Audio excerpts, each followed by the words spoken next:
নমস্কার, দেখছেন talk to Bangla. আমি অভিষেক রয়েছে আপনাদের সাথে। এই মুহূর্তে যে খবর নিয়ে উপস্থিত হয়েছি, রাহুল গান্ধীর বক্তব্য এবং তার পাল্টা দিলেন নির্মলা সীতারামন। তার কারণ বাজেটের উপর বক্তব্য রেখেছিলেন রাহুল গান্ধী এবং তিনি একদম বুঝিয়েছিলেন যে কিভাবে নরেন্দ্র মোদীর গলাটাকে চোখ করে রেখেছে, নরেন্দ্র মোদীর গলায় রীতিমতন ফাঁস পরিয়ে রেখে এই ট্রেড ডিলটা সাইন করানো হয়েছে তাকে দিয়ে। আমেরিকা তাকে রীতিমতন চাপ দিয়েছে এবং সেটা বলতে গিয়ে তিনি বিভিন্ন পয়েন্টস তুলে ধরেছিলেন এবং স্বভাবতই সেটা কখনোই ভারতীয় জনতা পার্টির কাছে খুব একটা সুখকর হয়নি, কারণ পয়েন্টস গুলো তো সম্পূর্ণভাবে তাদের এক্সপোজ করে দেওয়ার মতন। এবং সেখান থেকেই এই মুহূর্তে নির্মলা সীতারামন তিনি মুখ খুলেছেন এবং তিনি যখন বক্তব্য রাখছিলেন সেটাও যে তার পক্ষে খুব একটা সহজ ছিল না, একদম স্ট্র্যাটেজিক্যালি তাকে বক্তব্য রাখতে হয় তাই তিনি রাখছিলেন। এবং সেখান থেকে আমরা দেখতে পেয়েছি বারংবার বক্তব্য তিনি রাখছিলেন, যত না বেশি তার থেকে জল খাচ্ছিলেন বেশি।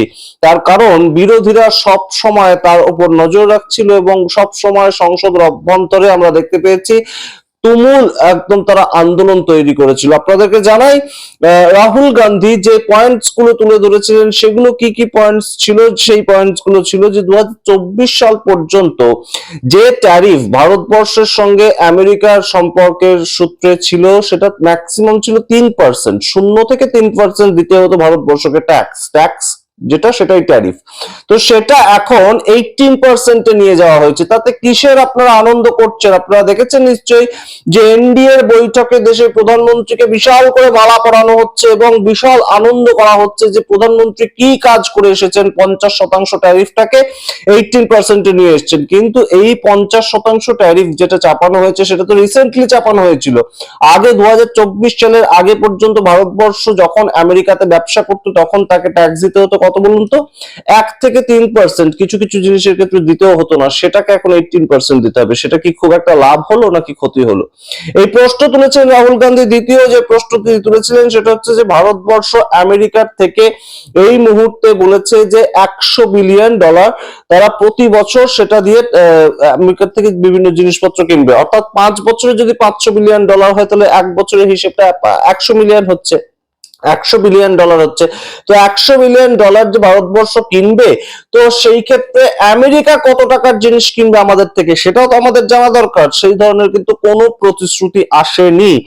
আমেরিকার থেকে ভারতবর্ষ তাদের বাজেটকে ছাপিয়ে গিয়ে $100 বিলিয়ন প্রতি বছর তারা কেনাকাটা করবে বিভিন্ন জিনিসপত্র, কিন্তু বিভিন্ন সেক্টর মিলিয়ে এই যে $100 বিলিয়ন আমেরিকার থেকে বাধ্যতামূলক কিনতে হবে, সেই জায়গায় আমেরিকা কত বিলিয়ন ডলারের জিনিসপত্র ভারত থেকে কিনবে তার সম্বন্ধে কোনো ধরনের কোনো কথা হয়নি। এর পরবর্তী রাহুল গান্ধীর বক্তব্য ছিল আমেরিকা বাংলাদেশকে বলেছে যে বাংলাদেশে আপনারা জানেন যে টেক্সটাইল ইন্ডাস্ট্রি, অর্থাৎ এই যে আমরা জামা কাপড় পরেছি, জামা কাপড়ের ইন্ডাস্ট্রিটা খুব ভালো, বাংলাদেশে একটা বৃহৎ অংশ এটার উপরেই সার্ভাইভ করে। তো সেই ক্ষেত্রে বাংলাদেশকে আমেরিকা বলেছে যে আপনারা আসুন আমাদের থেকে বিভিন্ন জিনিসপত্র কিনে নিয়ে যান, সেটা র মেটেরিয়াল হতে পারে, সেটা বিভিন্ন কেমিক্যাল হতে পারে, বিভিন্ন কিছু এই টেক্সটাইল ইন্ডাস্ট্রির জন্য, এবং সেই ক্ষেত্রে আপনাদের কোনো ট্যাক্স দিতে হবে না, কোনো ট্যারিফ দিতেই হবে না।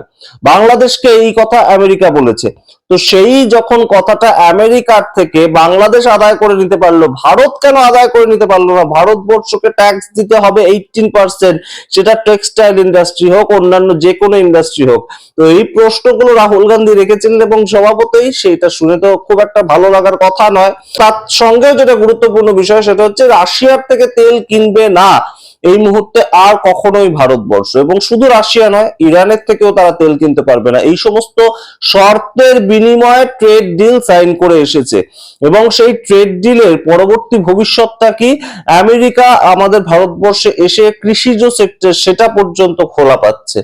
তো এই সামগ্রিক বিষয়টা যে হলো, নরেন্দ্র মোদী কোন কোন জায়গায় সঠিকভাবে আটকে ছিলেন সেটা একটু আমাদের বলুন তো। এই প্রশ্ন করেছিলেন দেশের বিরোধী দলনেতা রাহুল গান্ধী এবং তিনি কিছু কিছু বিষয়ের কথা উল্লেখ করে ফেলেছেন, যেটা অবশ্যই সংসদের যে রেকর্ড সেখানে রাখা হয়নি, কিন্তু সেগুলো তো একদম সরাসরি সামনে চলে এসেছে। সেখানে তিনি এপস্টিন ফাইলের মধ্যে হারদীপ পুরী থেকে শুরু করে দেশের প্রধানমন্ত্রী নরেন্দ্র মোদী তাদের নাম চলে এসেছে সেটার কথা উল্লেখ করেছেন। আদানির ওপর বিশেষ একটা কেস হয়েছে আমেরিকা গভর্নমেন্টের দ্বারা, সেটার কথা উল্লেখ করেছেন, কারণ আদানি সমস্ত ফান্ডিংটা করে ভারতীয় জনতা পার্টিকে ভোটের সময়।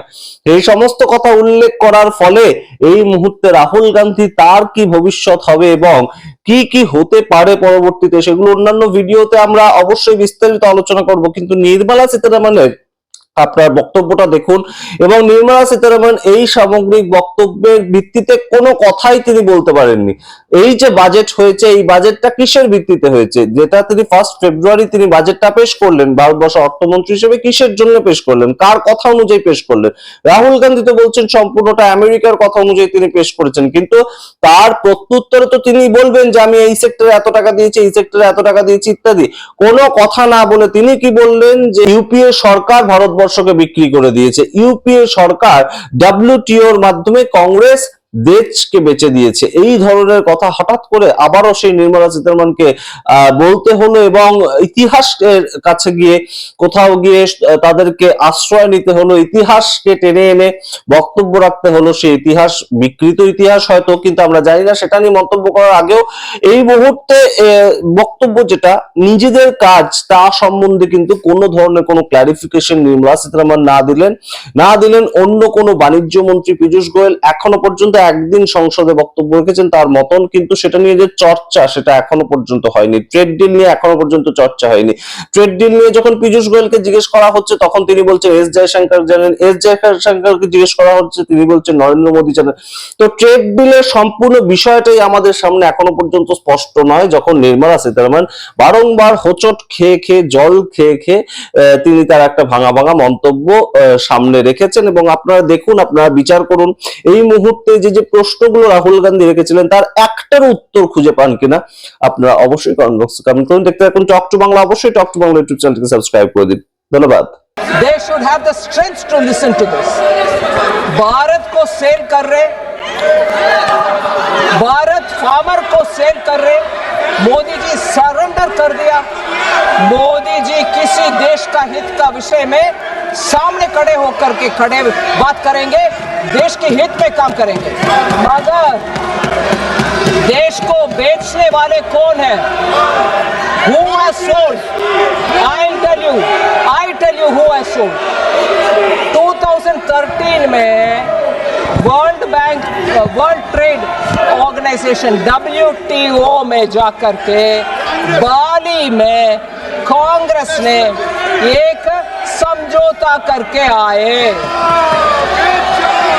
वो दो ही विषय था, ट्रेड फैसिलिटेशन एक था, दूसरा विषय public stock holding of grains था। Public stock holding of grains के ऊपर भारत के हित में कुछ ना करते हुए ट्रेड फैसिलिटेशन के ऊपर साइन करके आ गए थे।